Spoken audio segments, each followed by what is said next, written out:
Guys, I just wanted to quickly do a video, and I thought what better to do than give my thoughts on Batista and his return on Raw. I was hoping I would do this video a little bit earlier. I think it's about one day too late, but I figured I might as well just get it out there anyway. Yeah, as for his return, and my impressions of him, I gotta say, I wasn't overly impressed with him. And that's coming from someone who was a massive Batista fan during his first stint in WWE. I mean, he was behind Taker, he was my favorite. So, but, he didn't do anything special here. Especially what I expected of him. I thought it'd be more impactful. I was expecting him to cut a long promo, and I know he's not the best on the mic, but I expected him to say why he left the company in the first place, why he's back, what his intentions are. We didn't get any of that, and yeah, on his Impact, he didn't do all that much. The way I would have booked it was either he joins the Authority or he attacks the Authority, because that's impactful, but instead he just had a boring showdown with Randy Orton, and then later on he attacked Del Rio because we have to promote social media.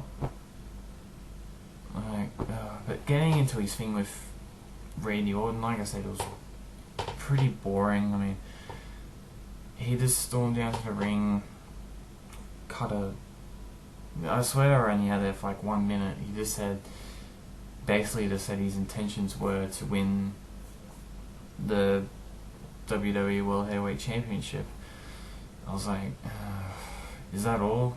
Really? I mean, every guy that returns says that is his intentions. So we've seen it like 500 times in the history of the WWE. So that segment was boring because, like I said, we've seen it heaps of times.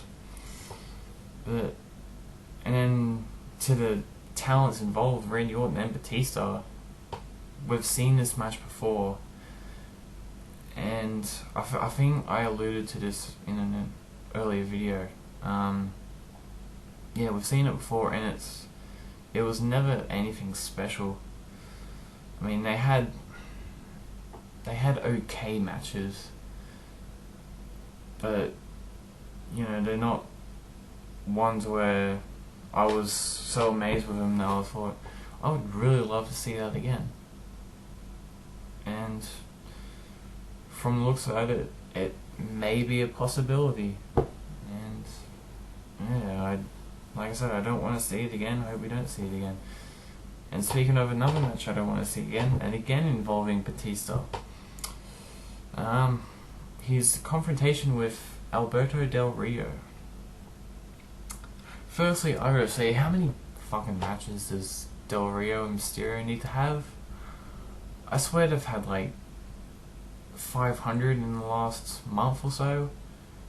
And not only that, these two have had like 60 feuds ever since Del Rio joined in 2010.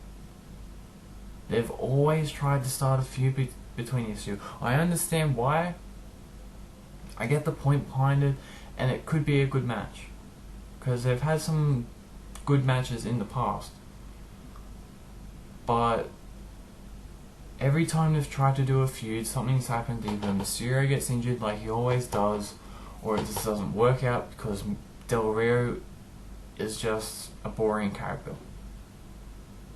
They're the two main reasons why.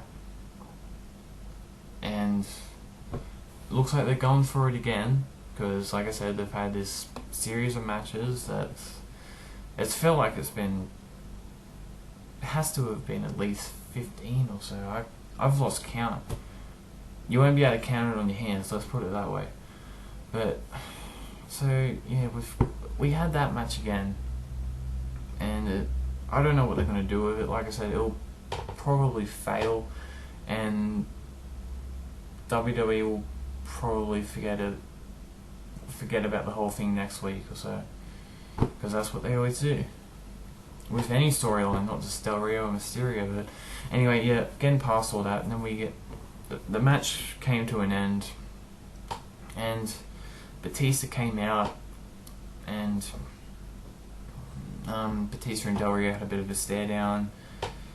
And then Del Rio went to attack Batista, who delivered a spinebuster, which looked pretty crappy, but whatever. And then he delivered a Batista bomb, which he couldn't do a sit-down one because his jeans were so freaking tight that if he did so, they just would have ripped. Like, I question Batista's choice of clothing. And I know that's not important, but really you're going to try and go on a wrestling show in tight jeans and this shitty jacket? It looked pretty lame. And some people were saying he looked like Pitbull. No, I don't really know what Pitbull likes. I don't know that much about him, apart from that he's a shitty musician, but he did look a little different. Like I said, that's not important. I'm getting off topic here, talking about non-important stuff, but whatever. But getting back to the main stuff, yeah, overall, Batista, you know, it was mediocre, his return. He didn't do anything special, like I mentioned. He's stuck in two possible boring feuds that I don't care about. One of which was already seen a few times, which was only okay, and the other one is just to promote Twitter. Who cares? I don't. I guess I'll wait until next week to see what they do with Batista before I start criticizing and possibly opposing his return, which is something I never thought I'd say, because like I said, Batista was one of my favourites. But after that first week, I mean, you know, and you got to do better than that. And it's not just Batista's fault, it's what they've put him into. I'd say 70% of it is WWE's fault, because if this put him in these two crappy scenarios that no one gives a shit about. And if you want us to get excited about him, actually give us something worth watching. Let him go out, cut this shoot promo on why he left and why he's back, because it'd be interesting. Because I'm pretty sure the main reason he left is because he didn't like the way the company was going with this PG era bullshit. So it would be cool to hear him rant about the PG era. And that's taken into a fact that Batista is not very good on the mic. But even just give him a mic and let him go at it, it'd still be good. So yeah, let's do something different with him instead of Del Rio or Orton. I'm still open to Brock Lesnar. Have him verse him at Mania. It wouldn't be a 5-star classic by any means, but it'd be something worth watching. And like I said, there's already a story built behind it. 2 MMA guys that decided to come back to the pro wrestling industry. It's not that hard, WWE. Use your brains. Yeah, that's the end of the video. Like I said, mixed thoughts about Batista, but hopefully he'll come through, because I want him to stay. I don't want him to leave, so yeah, hopefully it pans out all good, and